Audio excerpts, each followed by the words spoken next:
నమస్తే అండి. నేను doctor Bhargavi Arun, paediatrician, Raghavi hospital. So ఇవాళ మనము యూజువల్లీ న్యూ మామ్స్ ఎక్కువగా కంగారు పడే 3 విషయాల గురించి మాట్లాడుకుందాం. అదేంటి అంటే ఫస్ట్ థింగ్ వచ్చేసి స్నీజింగ్. సో బిడ్డ ఒక్కసారి తుమ్మగానే కంగారు పడిపోతూ ఉంటారు. ఏమన్నా జరిగిందా మా బేబీకి అని. సో టెన్షన్ పడాల్సిన అవసరం లేదనమాట. యూజువల్లీ రోజుకి 5-6 టైమ్స్ స్నీజింగ్ రావడం అనేది నార్మల్.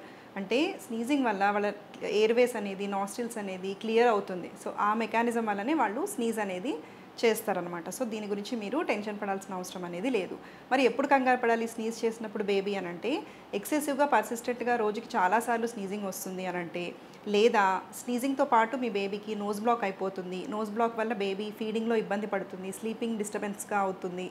ఇలాంటి సిచ్యువేషన్స్ ఉన్నప్పుడు, రన్నీ నోస్ ఉంది. ఇట్లాంటి సిచ్యువేషన్స్ ఉన్నప్పుడే మీరు స్నీజింగ్ గురించి కంగారు పడాలన్నమాట. సెకండ్ థింగ్ వచ్చేసి దగ్గు. సో దగ్గు కూడా అంతే. 1-2 సార్లు దగ్గగానే టెన్షన్ పడిపోతాం. ఇది కూడా కాఫ్ కూడా మన ఎయిర్‌వే చేసుకోవడానికి మాత్రమే బేబీ అనేది కాఫ్ చేస్తుంది. సో కాఫ్ కూడా యూజువల్లీ 24 అవర్స్‌లో 4-5 టైమ్స్ కాఫ్ చేయడం అనేది నార్మల్ అనమాట. సో ఎప్పుడు కంగారు పడాలి? దగ్గుతో పాటు జ్వరం ఉన్నా, లేకపోతే ఏమన్నా రన్నీ నోస్ ఉన్నా, లేకపోతే ఆయాసం లాగా ఉంది బేబీకి, ఫీడింగ్ సరిగ్గా తీసుకోవట్లేదు దగ్గు వల్ల అనుకున్న సిచ్యువేషన్స్‌లోనే మీరు దగ్గు గురించి కంగారు పడాలి. నెక్స్ట్ మూడో విషయం వచ్చేసి హికప్స్ అనమాట.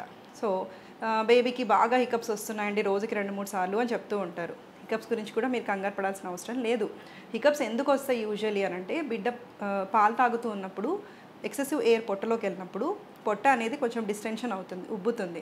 ఉబ్బినప్పుడు ఏమవుతుంది అంటే అది మన రిబ్స్ కింద భాగంని డయాఫ్రమ్ అంటాం కదా. సో దానికి రబ్ అయినప్పుడు హికప్స్ అనేవి స్టార్ట్ అవుతాయి. సో మరి మనం ఏం చేయాలి? ఆ గ్యాస్ని బయటికి తీయాలి. అప్పుడే హికప్స్ అనేవి ఆగుతాయి.